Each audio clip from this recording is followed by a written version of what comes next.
All right, we wrap up the year focusing on these 5 solids, and you've already looked at these with regards to being nets, so taking them and flattening them out and looking at them two-dimensionally. You've been able to see the shapes of the sides and the bases for these. You've studied Cavalier's principle a little bit, that talks about even if the shape is altered, as long as two solids have the same height and the same base at any given point, the same area at any given point along that height, their volumes will be congruent. So you bring some prior knowledge, of course, with you to geometry as well with respect to these solids. But of the 5, if you had to pick one to eliminate from the list, it's least like the others, which would you eliminate? And I hope it would be the sphere. Okay, so we definitely have, real world applications of a sphere. It's a ball, it's a globe, etc. But it doesn't really have sides that we can count like we can, say, in a prism and a pyramid. And it doesn't have a base. It doesn't have a top and a bottom like well, not the pyramid and the cone, I guess, but like the prism and the cylinder do. And the pyramid and the cone at least have a singular base. So we're going to remove sphere from the list for now. We certainly come back to it and we'll look at how to discover the surface area of a sphere and the volume, but we're going to focus on these 4 solids for this lesson. And in this lesson in particular, we're actually going to focus on the volumes of these solids, okay? So we're looking at volume formulas. All right, so a prism. A prism can have any type of polygon for a base whatsoever, as long as it's convex. However, we generally look at these with regular bases. So I'm going to give my prism, or at least a square. There's a square base or a rectangular base. So we have our top and our bottom. Those are my congruent parallel bases. The other 4 sides, remember, are called lateral faces, and they're in the shapes of rectangles. You came to this class, in fact, I would dare say almost every student who stepped foot on Johnson Middle School property knew how to find the volume of a box, right? Kids just know it. It's length times width times height. True. But that's only true if our base is rectangular. So what I want you to picture is we could find the area of that rectangle, and then we could take another one just like it and stack it on top of it, and then another one just like it and stack it, and another one, and so on. So we're just going to layer slivers of that same base over and over again until we reach the top and we have filled the box. And when we're finding volume, we're finding space, right? The amount of 3-dimensional space that this object takes up. So if we could find the area of each of those little slices or slivers and count how many that we had piled on top of one another, we could figure out the total volume, okay? So the number that we pile on top of one another can be represented by h, the height of the prism, right? Length times width times height.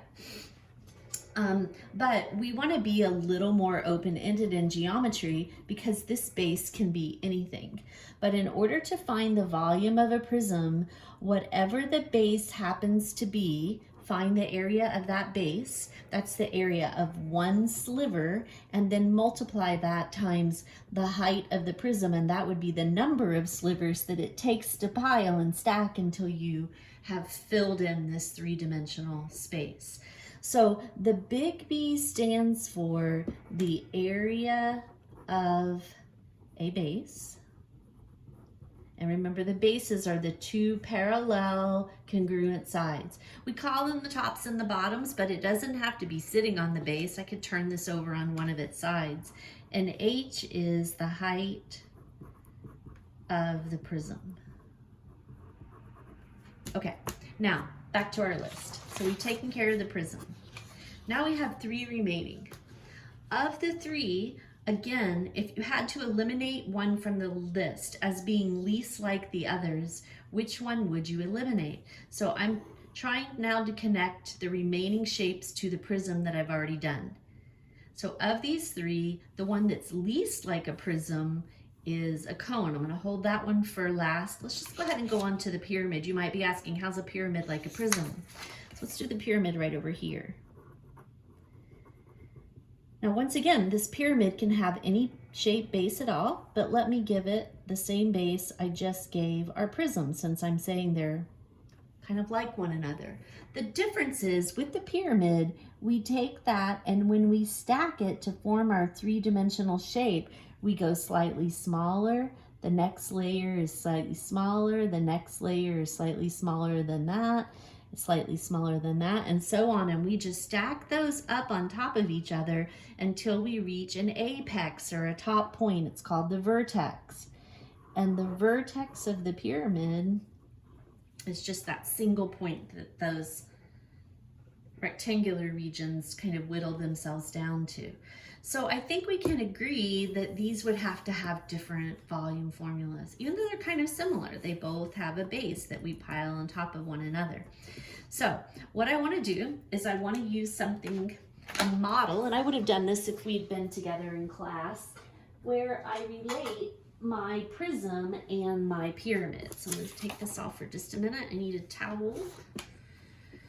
Okay, so I have here one of each, and it's a little hard to see with the camera, but I have a prism. Now this of course is a very special type of prism. We call it a cube, but it is a prism. It has a square base and its opposite side is parallel and congruent, and the other four faces are all rectangular. Meets the definition of a prism.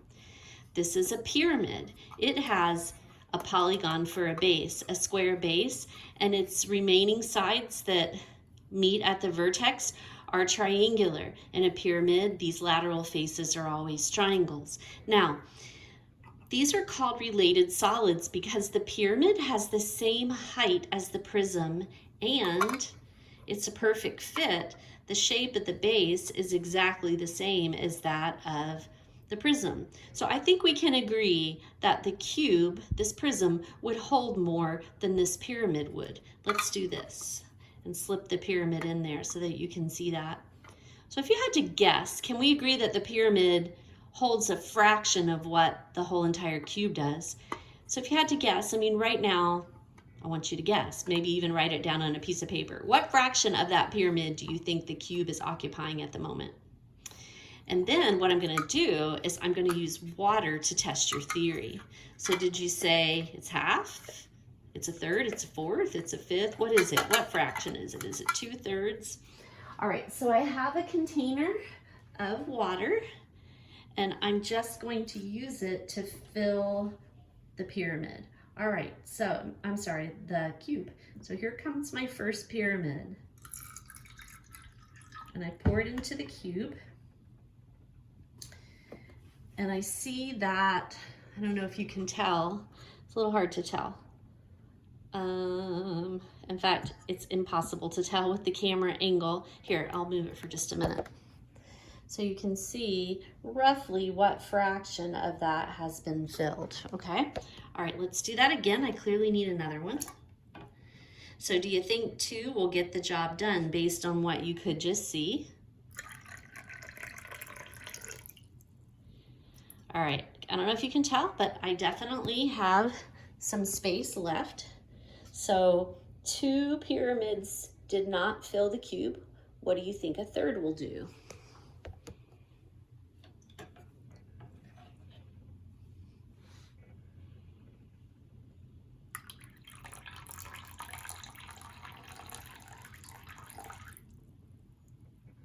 Okay, and there is surface tension at work right before our eyes because now our cube is perfectly full, okay?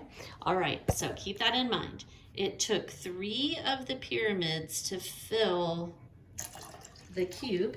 They were related solids because they had the same shape base and the same height. So we have just informally discovered the volume formula for a pyramid.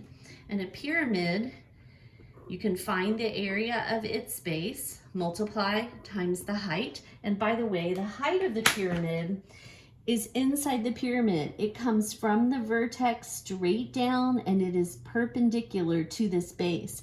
If this is a square, this is landing smack in the middle of this base. I've just drawn it a little distorted, okay, but that's the height. And then since it took 3 pyramids to fill up the prism, a pyramid has 1/3 of the volume that the prism did. All right, just a quick side note. The pyramid does not have to have a square for a base, right? My pyramid could have, say, a triangular base, like such, in which case when I go to find big B, when I go to find the area of the base, I have to use a different formula. I won't do length times width like I would to find the area of that quadrilateral. I have to use the formula half the base times the height. And all of a sudden you can see why geometry gets a little confusing, because there's a B and an H, but they're different than this B and this H. So let me just remind you that big B is the area of the base, and you're going to have to basically insert the appropriate formula in order to find big B. And H is the height of the pyramid, whereas this H is the height of just the flat triangular base. That's little h, and big H is coming from here down, and those will most likely be 2 different numbers, okay? And B, the base, would be, you know, the side of the triangle, the 2-dimensional triangle. So what I generally do is, whatever my base is, I draw it out separate and I draw it 2-dimensionally to calculate big B. So to find big B, it would be half the base times the height of that flat, and then I plug that back in once I have it. All right, we'll practice some more in a bit. Okay, so we took care of a pyramid. So of our remaining 2, the cylinder and the cone, which one would you say is more like a prism? And I hope you chose the cylinder because it has 2 bases, just like the prism has 2 bases. Okay, so this will be faster now. So for our cylinder, again, stacking circle on top of circle on top of circle. So another sliver, another sliver, another sliver, like such. Picture a stack of quarters stacked one on top of the other until you fill in a space that's 3-dimensional. It's the same exact thing we did with the prism, right? The formula is exactly the same. I actually could say it's base times height even. We just don't have to be so vague in a cylinder because our base isn't changing. In a cylinder, the base is always going to be a circle.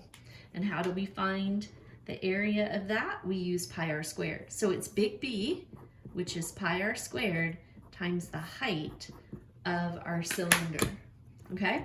And then for the cone, so the cone has a single circular base and the vertex. The height of the cone is here, inside the cone like such. This is the radius of the circle, okay?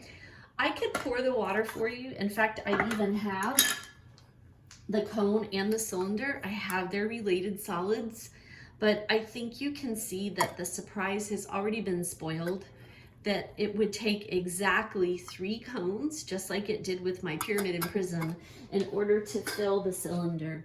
So therefore, the formula is the same as the cylinder, except it's 1/3 of this volume. So it's going to be 1/3 the area of the base of the cone times the height of the cone. There are volume formulas, okay? We're also I'll come back in a different video and I'll do surface area formulas for all of these. They're actually more complicated than volume, and then we'll do something similar with the sphere to finish up the year.